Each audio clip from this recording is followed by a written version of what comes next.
Entrei por uma quantidade de túneis que desciam. No princípio tinham luz, e eram luzes como enxame de abelhas, de onde saía muitíssima gente. Mas à medida que descia, as luzes se apagavam, e fiquei andando por uns túneis envoltos em trevas espantosas, para as quais não existe comparação na terra. Na verdade, o mais escuro na terra não chega perto daquele. Nada se lhe pode comparar. As próprias trevas em si causam dor, causam horror, causam vergonha e mal-estar. Quando terminei a descida por todos aqueles túneis, desesperada cheguei a uma parte mais plana. Mas havia esta força terrível que me obrigava a descer sempre mais, mesmo contra minha vontade, pois não conseguia parar. Minha vontade de nada servia. Eu queria subir e fugir logo, entretanto permanecia ali. Vi então como no chão debaixo dos meus pés se abriu como uma bocarra enorme, e neste instante senti um imenso vazio em meu corpo, e caí num abismo indescritível. O mais espantoso deste vazio é que eu não sentia nem um pouco do amor de Deus, nem uma só gota de esperança. Por isso eu gritava aterrorizada, enquanto aquele vazio imenso me sugava e me sugava. Eu tinha perfeita noção de que se havia entrado ali é porque minha alma estava perdida. E neste horror imenso, quando estou entrando, senti que me agarravam pelos pés. Meu corpo mergulhou no vazio, porém meus pés eram segurados por alguma força acima. Foi um momento terrificante. E veja, com a ausência de Deus em meu caminho, comecei a gritar: almas do purgatório, por favor, me tirem daqui. Quando eu estava gritando, passei por um instante de intensa dor, porque me dei conta de que hoje em dia milhares e milhares estão mergulhando num vazio igual, sobretudo os jovens. Pavor ainda maior eu senti quando ouvi o ranger de dentes, as lamentações e alaridos do inferno que me estremeciam inteira. Muitos anos me haviam custado para entender isso, porque eu me punha a chorar cada vez que me dava conta do sofrimento destas pessoas. Falo das que no momento de desespero se haviam suicidado, estavam agora nestes tormentos, e tantos ali se encontravam. Mas o mais terrível de todos os tormentos era a ausência de Deus. Não se sentia a presença do Senhor. No meio desta dor comecei a gritar: quem errou? Olhem como sou santa! Jamais roubei, nunca matei, eu dava alimentos aos pobres, extraía dentes de graça dos que necessitavam. Que faço aqui? Eu ia à missa aos domingos, e apesar de me considerar ateia, nunca faltei à missa. Se em minha vida inteira faltei 5 vezes, foi muito. E gritava: eu sempre ia à missa, que faço então aqui? Eu sou católica, por favor, sou católica, tirem-me daqui. Quando estava gritando que era católica, vi uma luzinha em meio àquelas trevas. Era o máximo que uma pessoa podia receber naquele momento. Vejo agora uma escada por cima deste oco, e ali estava meu pai, falecido 5 anos antes, quase no fundo do túnel, pois tinha um pouco de luz. 4 lances mais acima, vejo a minha mãe, com muito mais luz, porque ela está em posição como de oração.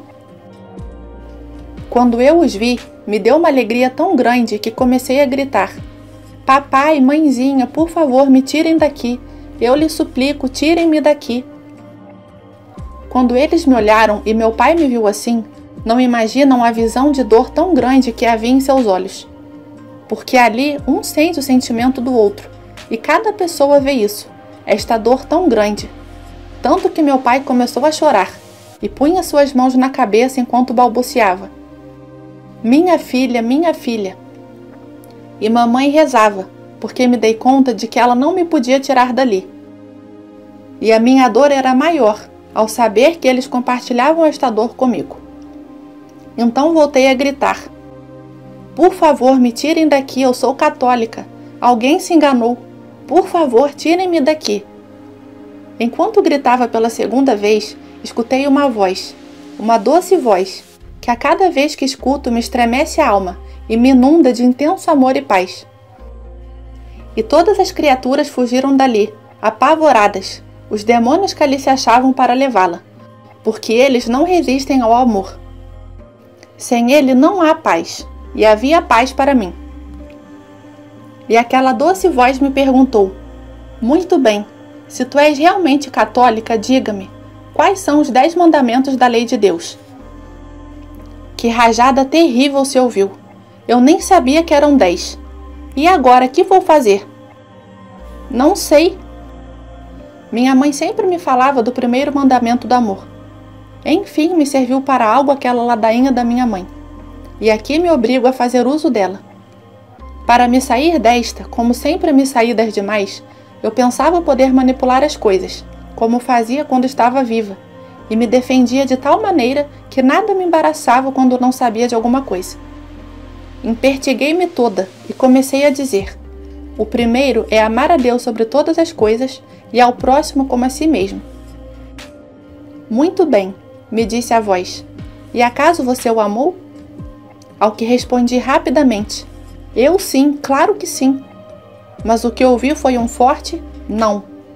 E quando escutei este não, senti-me como atravessada por outro raio, pois me dei conta de que na parte em que me pegou o raio, os seios, eu não sentia coisa alguma, pois não tinha mais nada ali.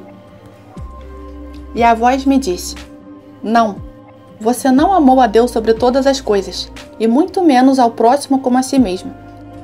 Você criou um Deus para si, para ampará-la nos momentos de necessidade. Você se prostrava diante dele. Só quando vocês eram pobres, quando sua família era humilde, quando você queria se tornar uma profissional, aí sim, todos os dias rezavas. Prostrava-se horas inteiras suplicando ao seu Deus, pedindo-lhe que a tirasse da miséria, que lhe desse uma profissão e a fizesse alguém na vida. Quando tinha necessidade e interesse, quando queria dinheiro, aí você rezava até o rosário. Mas onde está a prática? Era esta a relação que você tinha com Deus. E eu ouvia isto com imensa tristeza. Na verdade, a minha relação com Deus era como um caminho automático. Era como se eu rezasse um rosário e ele fosse obrigado a despejar o dinheiro em troca. Esta era a minha relação com ele. Mesmo assim, Deus permitiu que logo eu estivesse formada e tivesse um nome. Começava a ter meu dinheiro e logo me esqueci de Deus, pois me achava o máximo, e passei a não ligar mais o mínimo para Deus. Ser-lhe agradecida? Jamais. Nem sequer abri os lábios para dizer: Senhor, eu te agradeço por tudo que me destes. Agradeço-te por minha saúde, pela vida de meus filhos, por ter um teto, quando tantos pobres não o têm, nem comida, Senhor, nada. E Jesus continuou: ingratíssima. Além disso, você rebaixou tanto a Deus que acreditou em Vênus e Mercúrio para dar sorte. Andava cega pela astrologia, dizendo que os astros orientavam a sua vida. Começou a ir atrás de outras doutrinas que o mundo lhe oferecia. Começou a crer que simplesmente morreria e voltaria reencarnada à Terra. E esquecestes da graça, que sabia muito bem ter custado o sangue de seu Senhor. Faça um exame sobre os 10 mandamentos. Verá que apenas dizia que amava e adorava a Deus. Com toda a dureza devo reconhecer. Na verdade, eu adorava era Satanás. Porque se ao meu consultório vinha uma senhora com um objeto bento, um sacramental, eu dizia: não creio nisso. Servem somente para se encher de moscas. Em vez disso, enchi o meu consultório de objetos para dar sorte. Eu os mantinha escondidos em algum canto fora da vista dos meus pacientes. Era um feixe de arruda com uma ferradura, dos quais dizia: é para afastar as energias negativas. Vejam o quanto isso tudo é vergonhoso. Façam uma análise da minha vida em relação aos 10 mandamentos e verão que o meu próximo fui eu mesma. Eu dizia a Deus que o amava, mas na verdade o tinha abandonado, não ele a mim. Quando comecei a andar pelo ateísmo, dizia: Deus meu, te amo. Da boca para fora, porque com esta mesma língua eu maldizia o meu Senhor. Com esta mesma língua, dava garrotes em toda a humanidade. Criticava todo mundo, para todos apontava meu dedo, sempre me achando uma santa glória.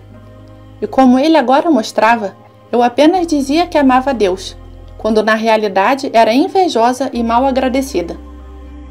O Senhor continuou: e jamais reconheceu o esforço, o amor e a entrega de seus pais para lhe dar uma profissão, para fazê-la crescer, e por tudo isso é que logo se formou. Mas eles continuaram pequenos, a tal ponto que chegou a se envergonhar da sua mãe por causa de sua humildade e pobreza. E Jesus falou: olhe-se agora como esposa. Quem você é? Como eu era? Passava o dia renegada desde que me levantava. Quanto meu marido me dizia pela manhã: bom dia! Eu replicava irada: que bom dia que nada, não vê que está chovendo? E ficava o tempo inteiro irritada com os meus filhos. Vejam que também eu jamais tive amor e compaixão pelo próximo, por meus irmãos. Jesus me dizia: nunca pensaste, pobrezinho, Senhor, os doentes, dá-me a graça de acompanhá-los na dor e na solidão. Aos pequeninos que não têm mãe, aos órfãozinhos, quantos pequenos sofrendo, Senhor. Meu coração era de pedra, totalmente de pedra. Num exame dos 10 mandamentos, eu não passaria nem da média. Terrível e espantoso. Vivia um verdadeiro caos interior. Como poderia dizer que eu não havia matado a tanta gente? Por exemplo, dei muito alimento a pessoas necessitadas, porém não dava por amor, e sim por causa de minha imagem, porque era bom que todos me vissem sendo pródiga. Mas para mim, o bom era manipular com as necessidades das pessoas. E então eu lhes dizia: toma este alimento, mas faça o favor de me representar nas reuniões do colégio de meus filhos, porque não tenho tempo de ir a estas reuniões pessoais e de colégios. E assim a todos dava coisas, mas em troca de favores. Ademais, me encantava ao ver muitos em meu redor dizendo quão boa e santa eu era. Criei uma imagem falsa de mim. E a voz me dizia: és tu que fizeste um Deus, e este Deus era o dinheiro, e por causa dele te condenaste. Por causa dele desprezaste Deus e caíste no abismo. Nós já tivéramos muito dinheiro, mas agora estávamos quebrados e cheios de dívidas. Então, quando hoje me dizem que Deus é o dinheiro, eu grito: que dinheiro? Lá na terra eu deixei muitas serpentes. Foi isso que eu falei. E quando me falam, por exemplo, sobre o 2º mandamento, explico que tristemente eu o aprendi apenas para evitar os castigos da minha mãe, que era bastante severa. Mas eu mentia magistralmente. E assim comecei a caminhar com o pai da mentira, Satanás.